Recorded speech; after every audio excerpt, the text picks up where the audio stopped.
Good afternoon, and greetings from the Nanovic Institute for European Studies here at the University of Notre Dame.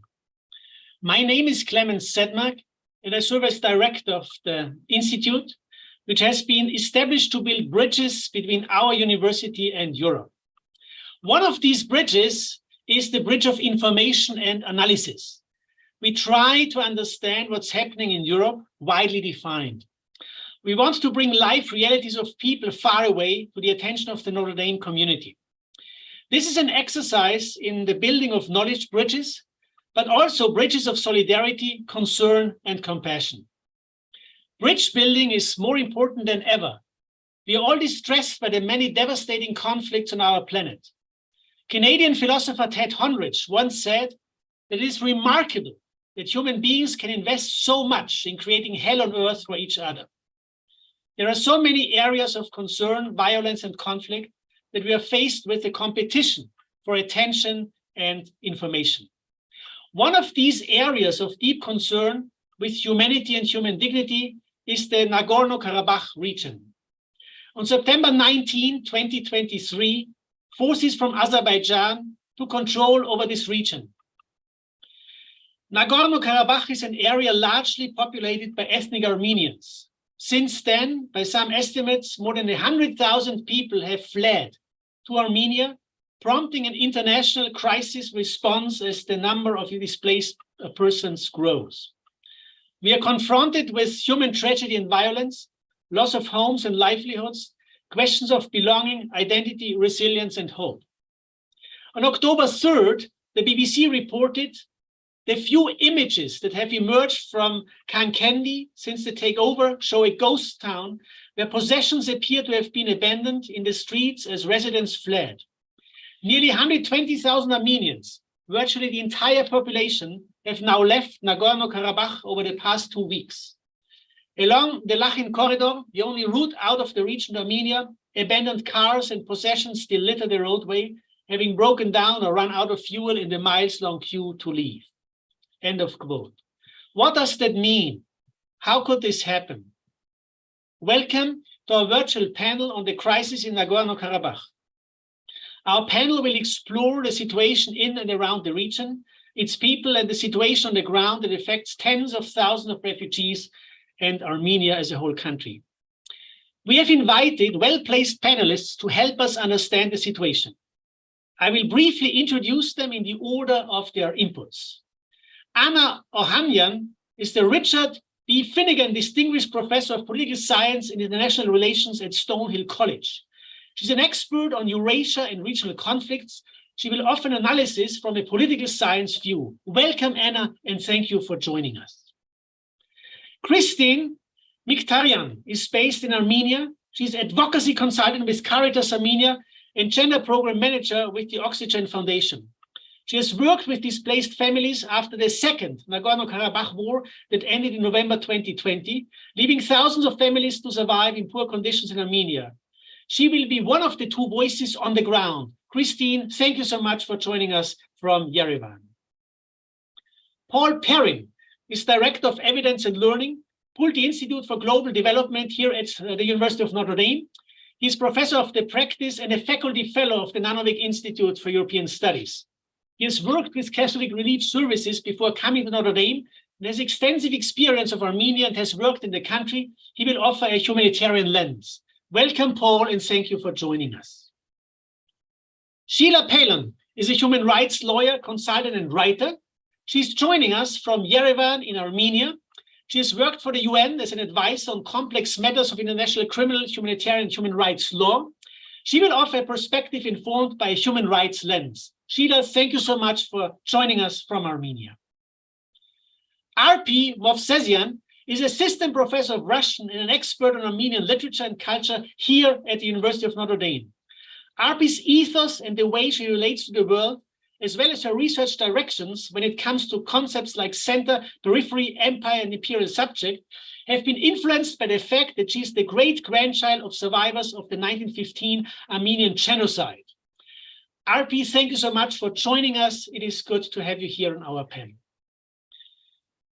Dear audience, each panelist will offer her or his insights for 7 minutes.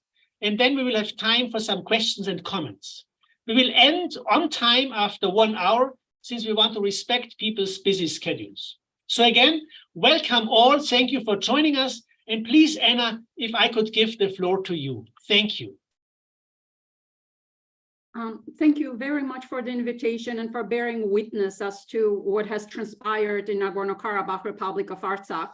What I would like to make myself useful by trying to answer 3 questions: what has happened, how it happened, and why this particular outcome matters for the world. And I will try to answer those questions within 7 minutes from the perspective of peace and conflict research and global security. And it's really great to have important voices here on this panel who can speak on issues of humanitarian concern, human rights, and international law. Now, in terms of what has happened, a few important things that stand out for me as a scholar, and I'm trying very hard to keep a focus as a scholar, not as a humanist. Ethnic cleansing and the fall of Nagorno-Karabakh conflict as a political unit. This is really important because the Freedom House rankings for Nagorno-Karabakh were consistently higher than those for Azerbaijan proper. And at a time of democratic decline, this particular outcome is really worrisome. I mean, understanding globalization, global decline of democracies. This particular outcome, the decline of Nagorno-Karabakh as a political unit, is also important that this was a de facto state. This was an unrecognized statelet, very similar to Taiwan, and there are about over 20 such states within the world system. Prior to this, Nagorno-Karabakh was again self-governing administrative unit within USSR. The fall of the republic ended centuries-long tradition of self-governance and millennia-long indigenous presence in this province. And I stand before you as a defeated scholar. In my last book, The Neighborhood Effect, where I try to understand the imperial roots of regional fracture in Eurasia, one of the key outcomes that emerged from that work really confirmed from what we already know, that for sustainable peace building, sustainable, durable conflict resolution, communities need to be organized, self-governing in order to bargain with credibility. Solid scholarship also existed to demonstrate that ethnic conflict management has been declining since 1970s because the accommodative capacities to minorities has increased, including within authoritarian states. So I'm sharing this simply to indicate as to how anachronistic the outcome that has transpired in Nagorno-Karabakh is. This particular outcome vindicated violence as a tool of international problem solving and as a military assault that culminated in 9-month-long blockade amidst an ongoing peace process, which triggered the mass exodus of the Armenian community from Nagorno-Karabakh, from Artsakh to Armenia proper. So in terms of trying to place this particular outcome within the comparative context, Clemens already brought up the comparative context, which is hugely important. The peace and conflict research data shows that there are probably 3 possible outcomes that are possible by which ethnic conflicts, similar conflicts have ended. The more liberal outcome, negotiated settlements. This is a case of East Slavonia in Croatia or Namibia's independence from South Africa. And number of conflicts ending peacefully through negotiated settlements has increased since the twilight years of Cold War to about mid-2010. This is not what transpired in Nagorno-Karabakh, even though there were peace processes going on. The second outcome is illiberal outcome, victor's peace, with conflicts ending with war and militarization, total domination of the victorious party. Algeria's militarized end of its decade-long civil war, Sri Lanka's attack of its Tamil population, Russia's victory over Chechnya, Ethiopia's victory over Tigray. Ironically, this illiberal outcome is also did not transpire in Nagorno-Karabakh because Armenian community is not there anymore. The end of the conflict in Nagorno-Karabakh, if we can call it that, does not conform to any of this broad spectrum of liberal or illiberal outcomes of conflict management. It demonstrates the possibility of genocidal end to a conflict in the 21st century. And then as researchers, we need to understand how this has transpired. Obviously, since 2010, the global climate has made it, global climate has been conducive to consolidation of militarized end to conflicts. The golden era for negotiated settlements was the 90s and early 2000s, and that has changed since 2014 with the Syrian civil war. Now, in terms of how did this outcome happen? Does genocidal end to a conflict materialize? And what do we need to do to understand this particular end of conflict in order to prevent future ones? Hybridity of conditions on the ground has been really frustrating and scary for me as a researcher to watch. Peace processes were sabotaged and used as a tool to legitimize coercion and sporadic military attacks on the ground, attacks on the villages, the blockade. Indeed, I don't know how to think about this, but what is clear is that one's peace process is someone else's hybrid war. The Azerbaijan applied non-kinetic use of force, which we gently describe as coercive diplomacy, and used the peace processes as a legitimating tool. Massive political attack on the entity would have been costly for Aliyev, and this hybrid warfare condition was used instead, with the blockade culminating in a military 24-hour military attack on the entity. The diplomacy of sword and quill, so to speak, was used. Controlled level of violence and the number of victims, ambiguity in the application of international law, and one important condition has to do with the rise of third-party actors. This has global implications. The rise of third-party actors, the number of third-party actors with dubious commitments to liberal norms of conflict management, forum shopping, fragmentation of conflict management. Welcome to the multipolar world order, really. Why it matters for the world. The fall of the Nagorno-Karabakh and continued Azerbaijani aggression is a bellwether for the state of the global security and the new imperial turn in the Eurasian continent. What was breached? The use of force was vindicated. Global human rights and crimes against humanity were committed. And it's so great to have Shayla on this panel. Norms against conquest with Azerbaijani attack on Armenia's borders are weakened.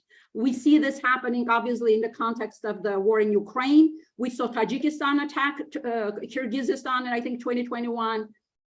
This is definitely, or can be viewed as an extension of Nagorno-Karabakh conflict, but it's definitely a standalone event, an attack on Armenia's international border.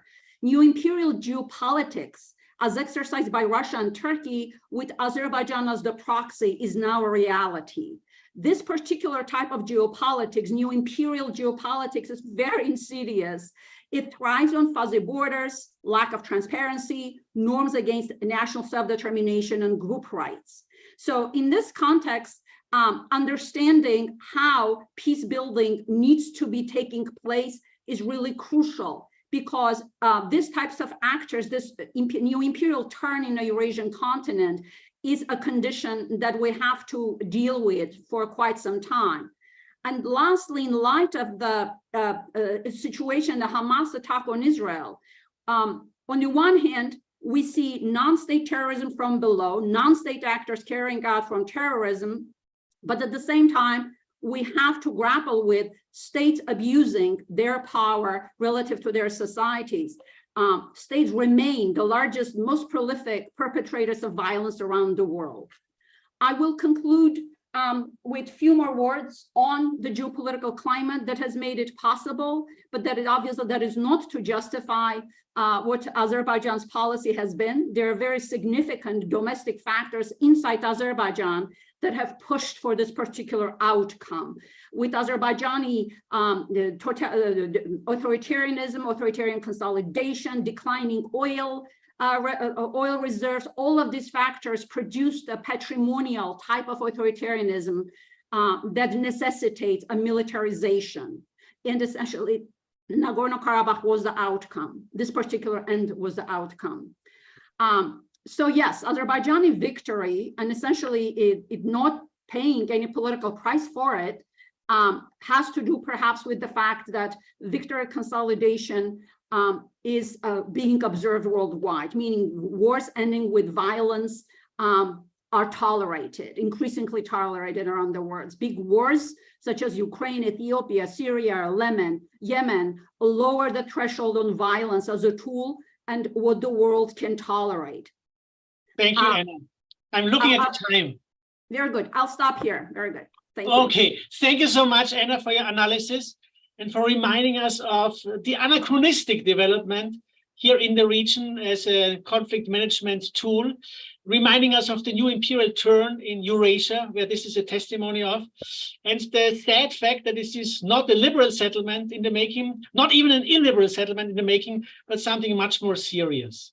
Thank you so much. And if I may ask Christine to be one of our voices from the ground, speaking to us from Yerevan, Armenia. Christine, please. Thank you, Clemens, and thank you for the invitation. And thank you especially for organizing this panel discussion on the topic and for raising awareness on the situation.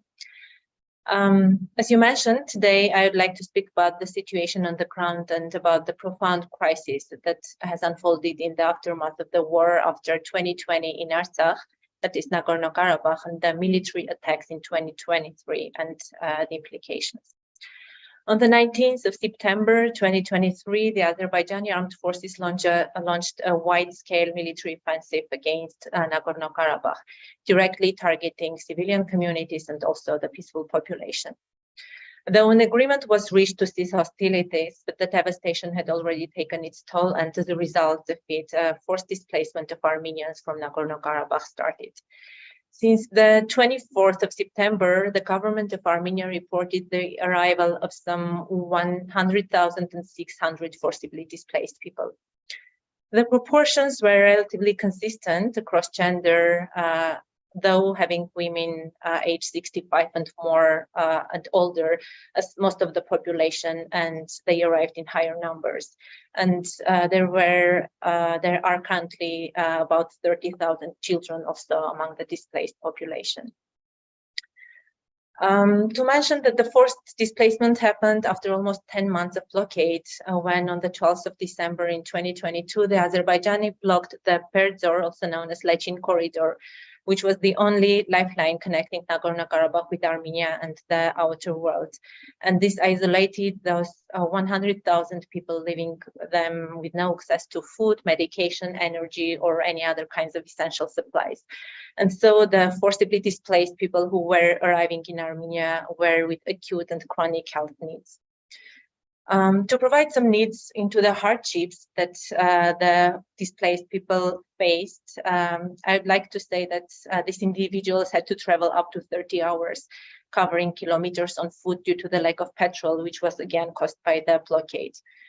And moreover, many of them were hiding in bomb shelters just before the displacement, which meant that they couldn't take any kinds of personal belongings with them. And in some cases, even they arrived with no documents and just empty-handed. Currently, as I mentioned, there are more than 100,000 Armenians forcibly displaced from their homeland of more than 5,000 years, deprived of all property and their homes, and in desperate need for shelter, food, and all kinds of essentials. While the total number of the displaced persons may not seem significant in the global context, but it is really substantial for Armenia, which has a population of under 3 million. The majority of Artsakh's ethnic Armenian families are characterized as large and extended families consisting of 6 and more members, which again compounds their needs. And additionally, they require also protection interventions, legal assistance, mental health, psychological support, because they had the traumatic experience that they endured during this time. To emphasize also the depth of the tragedy, there are thousands of people for whom this is not the first displacement, but it is the second, third, or even the fourth displacement, beginning as far back as in 1988, continuing through 2016, 2020, and currently now in 2023. Coming to the current needs, I do not want to refer to any kinds of short-term interventions or needs, considering the good mobilization of the communities here in Armenia and that of the grassroots organization, because currently some community-based mechanisms and also support groups that were set in 2020 were again reactivated while hosting the displaced people.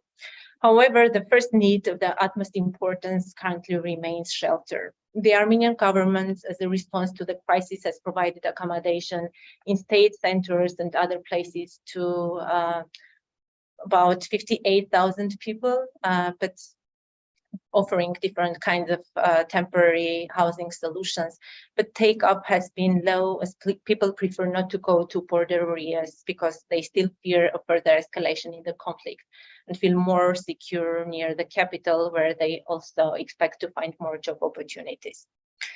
Additionally, the accommodation provided does not always meet the minimum standards, and they do not come equipped with basic furniture or do not meet the minimum living standards. And shelter continues to remain the main issue for the people in the current situation, as they are not able even to rent houses. Most of the refugees are just settling in areas with pre-existing family networks, being hosted by the host community and by relatives.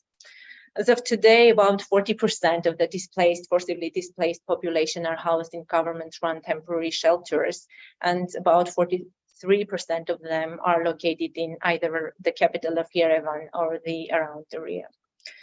The situation is causing also extreme distress and will definitely have deep psychological effects on what is defined as a collective trauma. For this reason, specialized psychological assistance is required urgently and will be needed in the medium to long term. And having experienced the emotional trauma of sudden displacement, people also require support to recover from the impact of the conflict in general.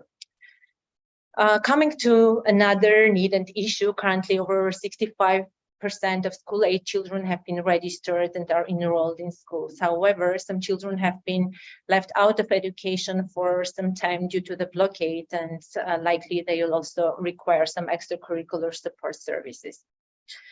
Another pressing issue is the unemployment, and I would like also to mention that unemployment is a pressing issue in Armenia in general. And given the high rates of unemployment in the country and the limited availability of childcare options, the need to decent work and childcare facilities are seen also as a major priority by the displaced people. And this is also reported as a general issue currently.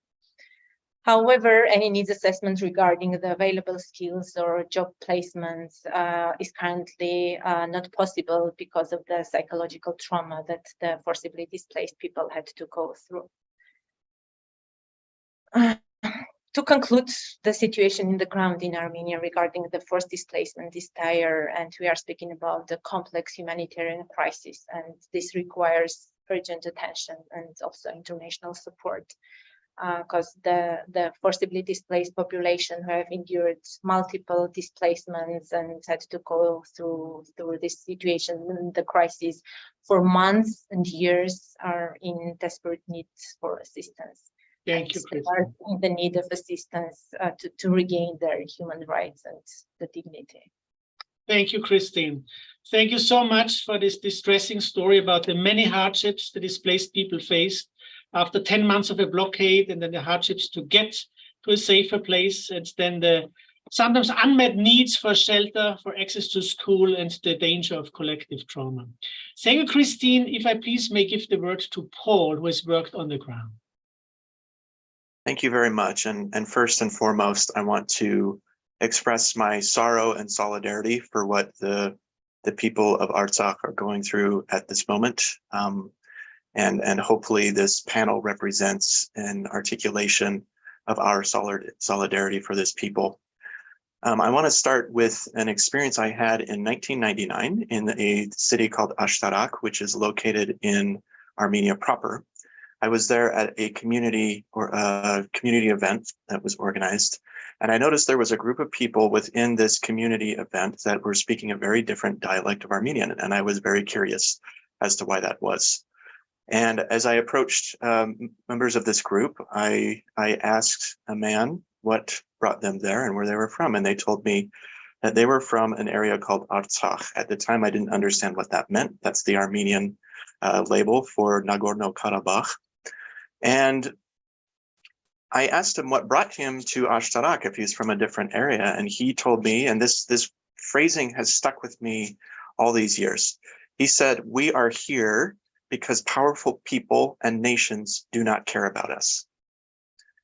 That stuck with me, and it was hard for me to understand at the time what he meant by that. But I think what he meant by this was that the Armenian people and the citizens of Artsakh in particular have long felt that they are pawns in a global game of chess, where decisions about borders and who has the right to live where are made by powers disconnected from their own reality. I think he meant by that a situation such as in 1921, when the Bolshevik powers occupied the Caucasus region and were making decisions about the administrative borders of the region, and chose to assign a geographic area that was 94% ethnic Armenian at the time to the newly formed Soviet Republic of Azerbaijan. I think he also meant by that in 1988, when after the Soviet openness and the period of glasnost, when the Armenian people and the people of Nagorno-Karabakh pushed for a referendum that would allow Karabakh to become part of the Armenian Socialist Republic, those overtures were ignored, which ultimately culminated in an interstate war at the dissolution of the Soviet Union between Azerbaijan and Armenia. Now, I'm ill qualified to talk about these history wars between Azerbaijan and Armenia. Both sides make territorial claims to the area. There's been a lot of history for both races in the area.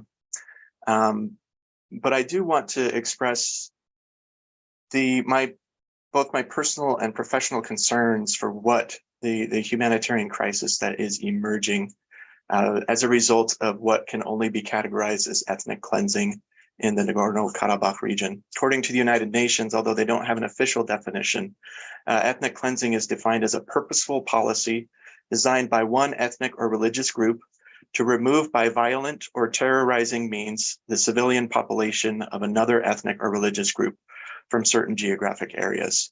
And I think as you look at what has happened here, the forceful and virtual end of hundreds of, if not thousands of years of Armenian habitation in the Nagorno-Karabakh region certainly qualifies as ethnic cleansing. And this is a tragedy of unspeakable nature to many of my Armenian friends.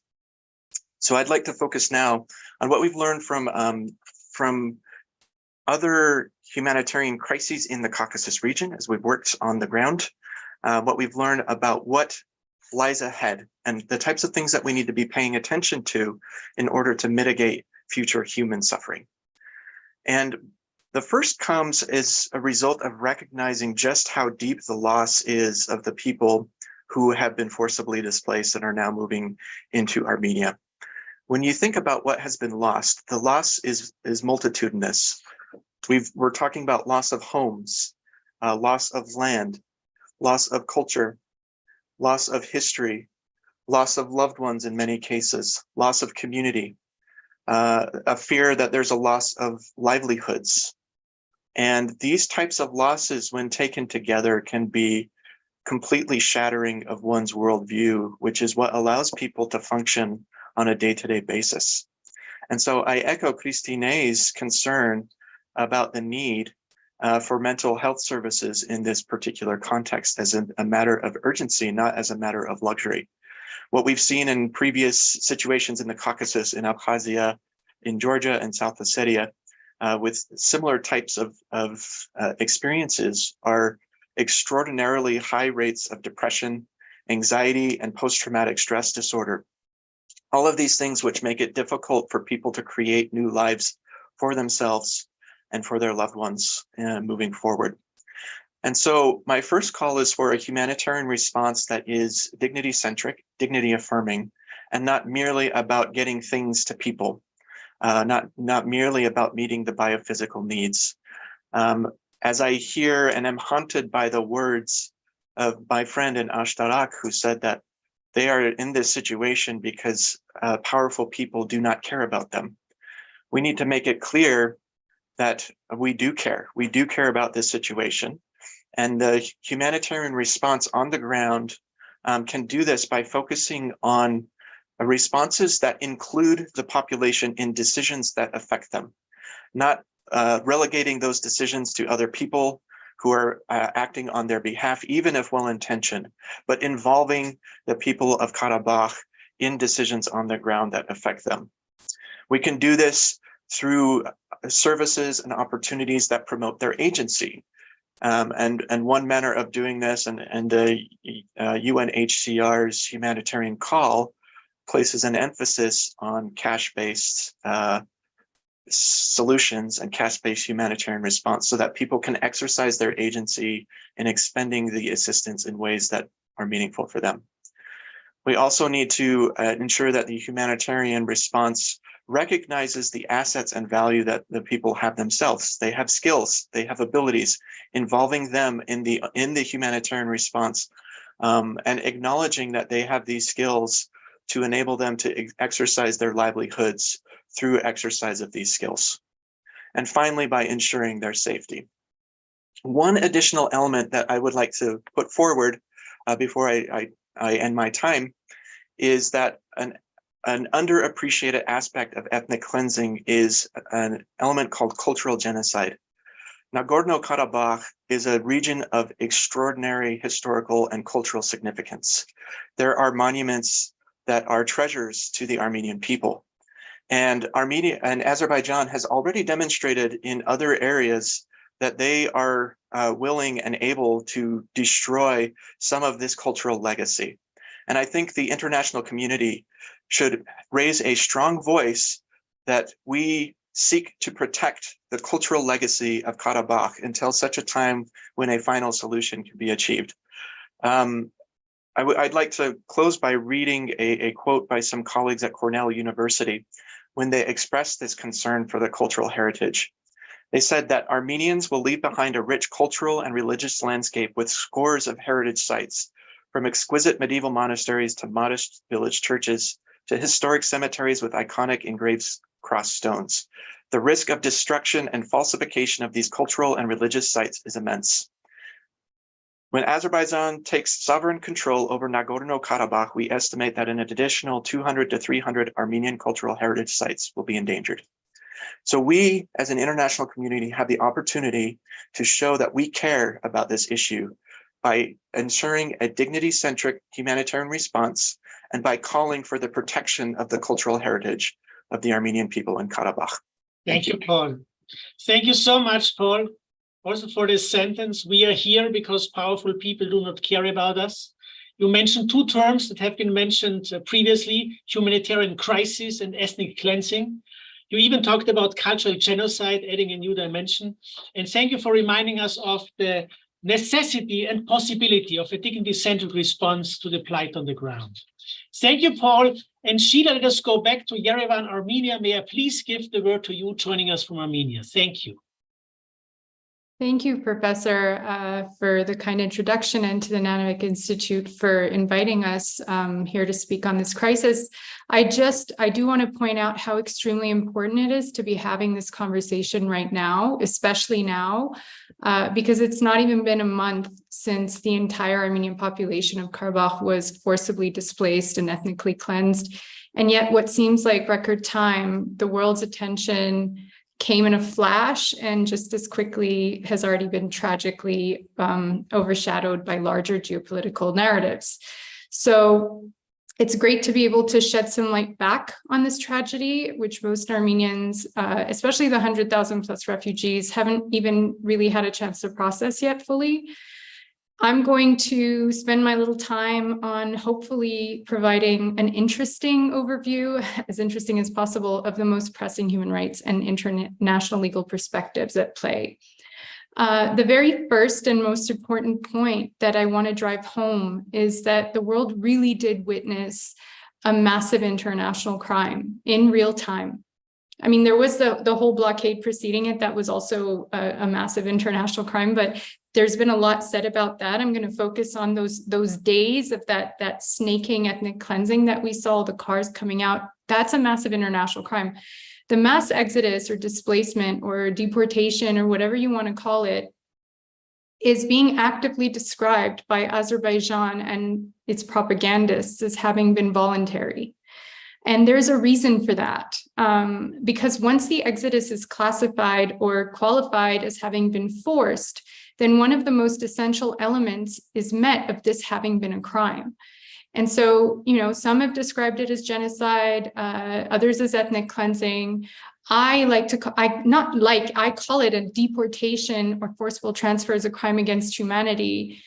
Deportation because it involved Armenians having to cross an international border. And that is, to me, the most technically appropriate term. And it's very important because now with Armenia's ratification of the Rome Statute of the International Criminal Court, there's a real chance at accountability for this heinous crime. So in this light, it's not surprising, of course, that Azerbaijani officials are quick and remain steadfast at rejecting claims that this was in any way forced. Instead, they're asserting, the rights and safety of the Armenians of Karabakh would have been guaranteed if they had stayed, and that, they didn't give it a chance, so they left willingly. Human Rights Watch, one of the biggest international organizations in the world, responded that assertions like this are very difficult to accept at face value after months of severe hardship, decades of conflict, impunity for war crimes. There's torture, name it, and also Azerbaijan's just overall terrible human rights record.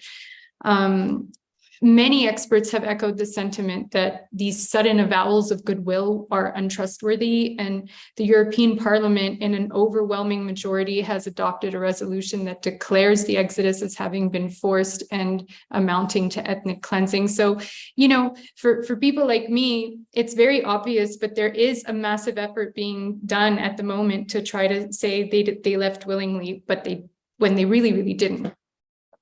And while Azerbaijan continues to claim that, Armenians should come back or that they should return and that they're safe to do so, they know full well that Armenians could never at this stage trust that, especially given all the evidence to the contrary of what happens when Armenians fall into Azerbaijani hands.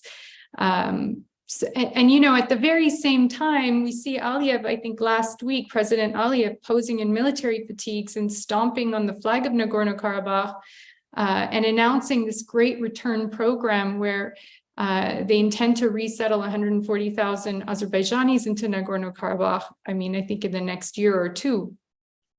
So what does that mean? This means we can expect also to see some massive property rights violations. We can soon expect to see that all the property that these Armenians left behind when they were forced to flee for their lives are going to be expropriated, confiscated, probably declared abandoned, much the same way as they were after the Armenian genocide of 1915.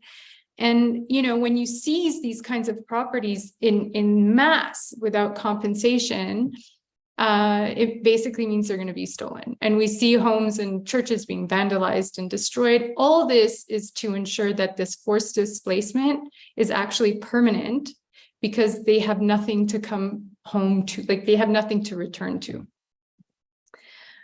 I'm probably getting close to my time being up, and I don't want to end on a sour note, but I do have to mention, how dangerous the situation still remains here in Armenia, and maybe more so than ever, because Azerbaijan has so far gotten away with so much. And these are massive international crimes. They are getting away with it all. Hopefully this will change, but as long as it doesn't, they're being emboldened, and they have their sights set on Armenian territory. They've already taken some. They've already invaded Armenia. We're in this stage. And for those who are watching and paying attention, there's ample rhetoric and aggressive behavior to more than confirm this. Now, imagine being one of those 100,000 plus, forcibly displaced Armenians having to live under the impending doom of yet another attack or more loss and displacement. As Christina mentioned, most of them have been through several wars, several displacements already, have had to lose everything repeatedly. It's hard enough as Armenians from Armenia to have to live in these circumstances, but for those who came from Karabakh, it leaves very little room for them to be able to heal properly and move on with their lives. So for this, this is why I really reiterate the massive importance of what we're doing here today by keeping the focus and conversation on this crisis alive. There are so many conflicts in the world flaring up right now. I mean, it's shocking. And so this is really all the more reason and the right time for serious activism, serious consciousness, and being really extra vigilant about ensuring that there's accountability for these massive human rights violations and crimes so that, hopefully we can prevent them from happening again in the future. Thank you, Sheila. Thank you so much. Also telling us about the world witnessed the massive international crime in real time, the danger and real force of Azerbaijani propaganda, talking about voluntary leaving versus forced deportation. Paul reminded us of recognizing the deep loss. And you mentioned that there are strategies to make the loss permanent. And that's, of course, deeply concerning. Thank you, Sheila. And may I please give the word to Arpi, who will be our final panelist right here from Notre Dame. Thank you so much. And thank you to the Nanovic for not only sponsoring and hosting the event, but in such a short time organizing the entire thing. And a special thanks to Grant and Clemens as well for being open to my initial proposal. And so today I'd like to focus on Azerbaijani propaganda. The Wikipedia page for the entry Nagorno-Karabakh has been updated nearly 150 times since last month. It is expected, of course, that due to the recent developments in the region, new material would be added to the article. However, and this is curious for me, it is this article's Soviet era section that has undergone the most updates in the past 2 months. So this Wikipedia article is my point of departure to showcase just one of the many examples of historical revisionism that Azerbaijan has so rigorously implemented regarding the question of Nagorno-Karabakh. Before the new changes a few weeks ago, the Wikipedia article previously stated that in order to appease Azerbaijan, Stalin granted Nagorno-Karabakh to Azerbaijan in the early 1920s. In the body of the most recent Wikipedia article, the major change since last month that has come to my attention is that there's absolutely no mention of Stalin any longer, neither in the article's Soviet era section, nor anywhere in the article itself. In fact, to satisfy this change in the Wikipedia article, the many recent revisions rely on no other source than a 2018 interview with Arsen Saparov, who's a professor at the University of Sharjah in the UAE, who in an interview states that a lot of people just assumed that since Stalin was an evil person, it would be typical of someone evil to take a decision like that. Saparov is quoted out of context since Saparov's point was that it was not a singular decision by Stalin. Azerbaijani propaganda, however, relies on half-truths and half-quotes to support a highly detrimental decision from 1921. I would like to quote from a peer-reviewed article from 2012 by the same scholar, Arsen Saparov, for the journal Europe-Asia Studies. He says that the General Plenum of Gov which is the Caucasus Bureau, together with representatives of the 3 Caucasian republics, the military and other party functionaries, assembled to discuss the current situation in the South Caucasus on July 2 to 3rd. Therefore, on the evening of July 4th, the Plenum of Gov together with Stalin, who was not a member of Gov and did not vote, met to decide the disputed question of Karabakh. During the discussion of 2 competing projects emerged and were put to the vote, end of quote. Well, you're probably wondering now, are we expecting a little too much from a Wikipedia article? And I would say not too much, but probably enough, since Wikipedia is a source where the general public gets their information, and because there are many more such examples of active historical erasure through the Azerbaijani government's propaganda machine. We know that the general reader who's unaware of the Nagorno-Karabakh situation will probably not go on searching and finding Saparov's peer-reviewed articles where he does discuss the granting of Nagorno-Karabakh, such as in here where he states that the Bolsheviks being prepared to grant the mountainous part of Karabakh to Armenia had disappeared. Gov essentially gifting Nagorno-Karabakh to Azerbaijan is such an important point for Azerbaijan to contest because it engenders the narrative that Nagorno-Karabakh as an entity was only formed in 1924, despite Artsakh, which is the Armenian name for Nagorno-Karabakh used until today, having millennia-old history in the same region. The Azerbaijani state-run website, karabakh.org, disputes Stalin's participation in the Gov voting, noting that the act of granting Karabakh to Azerbaijan is the falsification of Armenian historians. The website, however, does not provide any tangible evidence from these so-called Armenian historians. Likewise, the Baku Research Institute site focuses on the same exact question. Other similar Azerbaijani governmental sources, such as STEM Baku, have the same prerogative as well. And Baku, interestingly, itself contradicts its own statements in trying to trivialize Stalin's presence in Tiflis during these charged meetings in 1921 by stating on the same site that Stalin himself interrupted his vacation in Kabardino-Balkaria in order to be present in Tiflis. If, as Baku claims, Stalin had no role whatsoever in granting Nagorno-Karabakh to Azerbaijan, then why was he so urgently needed in Tiflis? The Azerbaijani government put so much effort into this singular point. The regime is using a classic case of deflection and redirection. Whether Stalin directly influenced Nagorno-Karabakh being given to Azerbaijan or not, the outcome remains the same. Gov transferred to Azerbaijan, Nagorno-Karabakh, which became the basis of today's international law, a law that Azerbaijan absolutely clings onto, the law that states Nagorno-Karabakh is part of Azerbaijan, and the same law which has completely disregarded the fact that the indigenous Armenian population of Nagorno-Karabakh in several instances had overwhelmingly voted to be an independent republic in 1991 referendum and a 2006 referendum to be internationally recognized.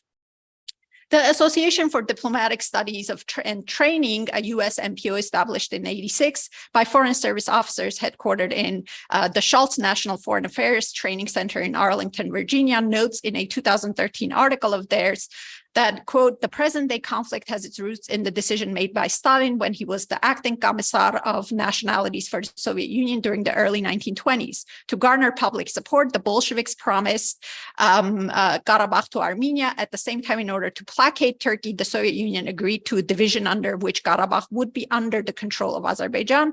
With the Soviet Union firmly in control of the region, the conflict over the region died down for several decades. And according to the Washington Institute for Near East Policy, the roots of the modern conflict over Karabakh originate with the breakup of the Soviet Union, but historians trace it to Stalin, who, paraphrasing, redrew the boundaries in the region. The current Wikipedia article's passive language, this is the newly revised version, the passive language, it was dissolved without the mention of clear actors and agents of the Nagorno-Karabakh transfer to Azerbaijan as an act of agenda-based narrative. What's interesting is that in our day and age, the rigorously working Azerbaijani state propaganda has been unable to fully influence AI-generated and ChatGPT responses regarding Nagorno-Karabakh, which base their findings on a variety of sources. To my AI entry of Nagorno-Karabakh, you put it in the search question bar, just Nagorno-Karabakh, the AI responds, quote, Nagorno-Karabakh is a region located in the South Caucasus between Armenia and Azerbaijan. It's been a source of conflict and dispute between these two countries for many years. The region is predominantly populated by ethnic Armenians and has a long history of cultural and historical ties to Armenia. However, it was assigned to Soviet Azerbaijan in the early 1920s by Joseph Stalin, something that the new Wikipedia article does not state. Likewise, when Happy, may I just tell you we are at time? Maybe you can come to a conclusion. Yeah. This is my last slide. So likewise, I asked the question to ChatGPT, and it similarly says that Stalin granted the region, etc. So As French philosopher Bruno Latour argues, facts remain robust only when they're supported by common culture, by institutions that can be trusted, by more or less decent public life, by more or less reliable media.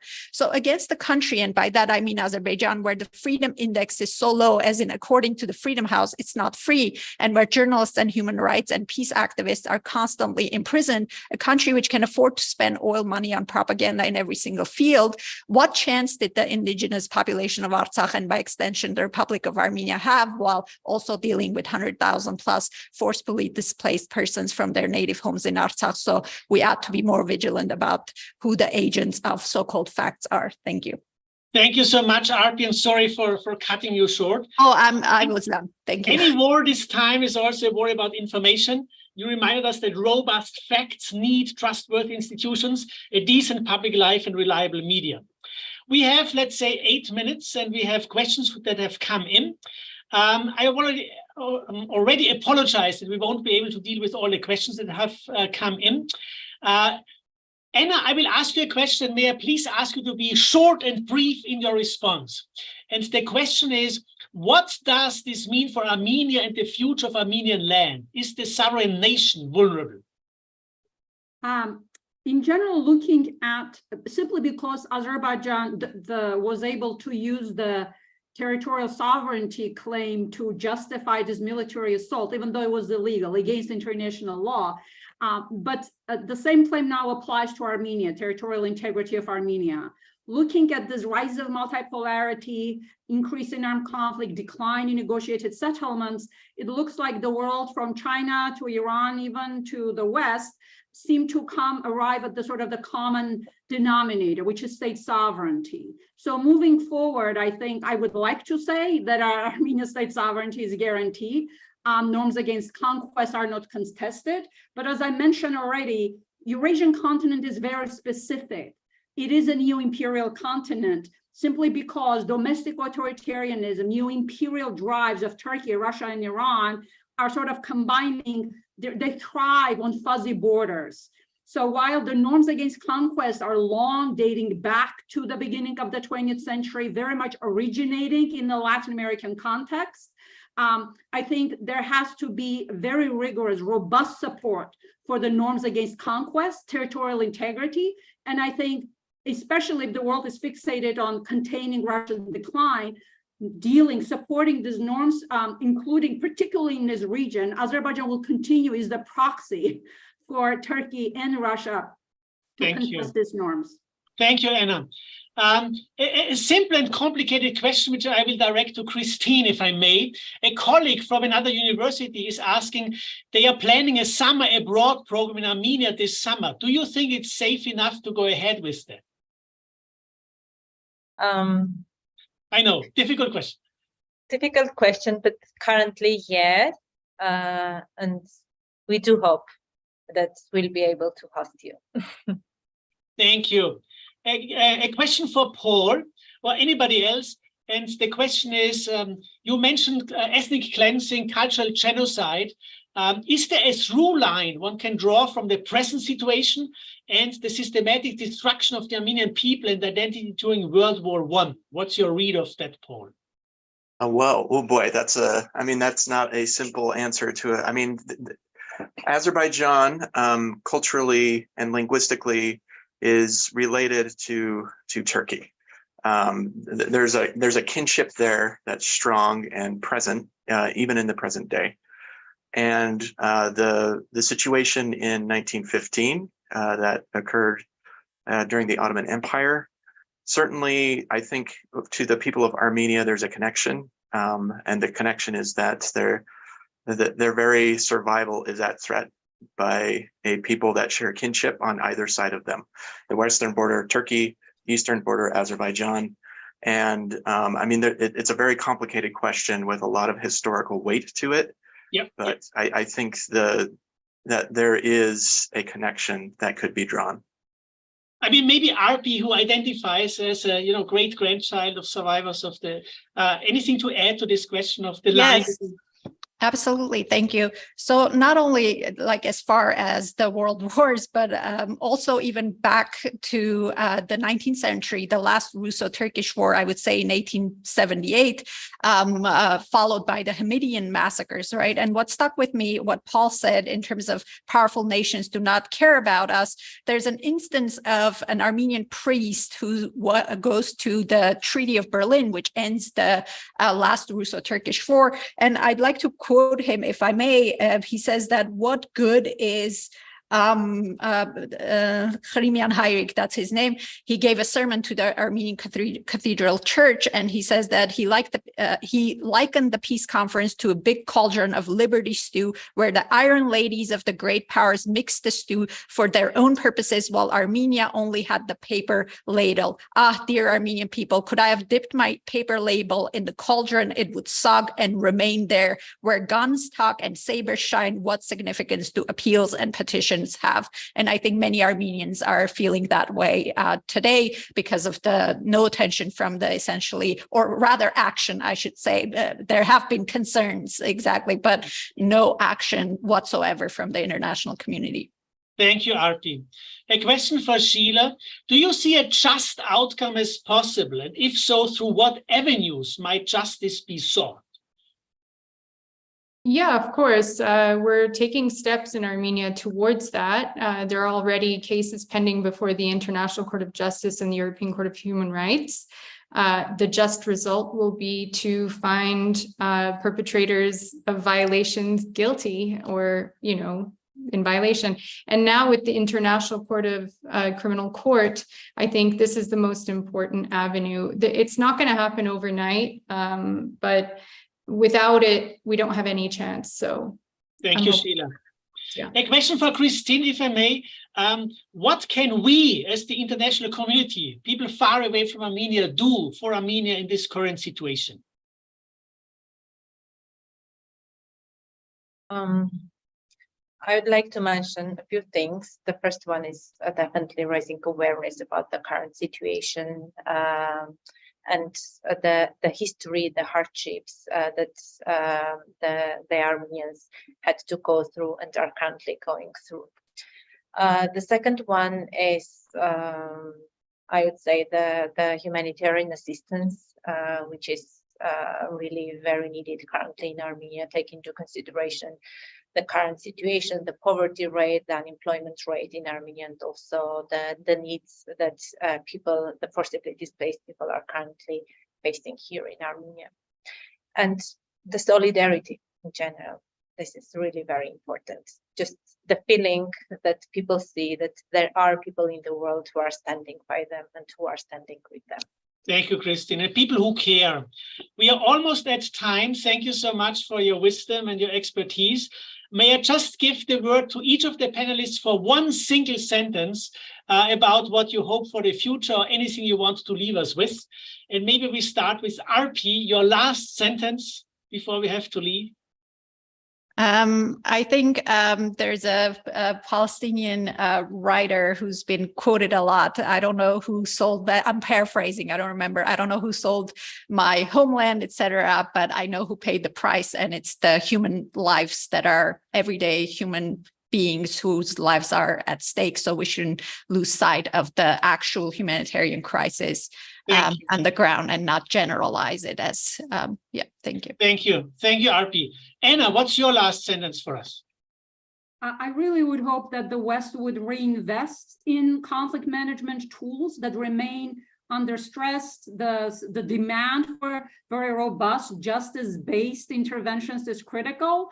And unfortunately, the world has been kind of looking at armed conflicts in kind of very tragic separation between what's good for strategic needs of the powerful states, oil security, energy is the buzzword, versus the sort of the conflict management, peace building. They two go together. So I hope that these two just-based tools will be used. Thank you, Anna. Paul, what's your sentence for us?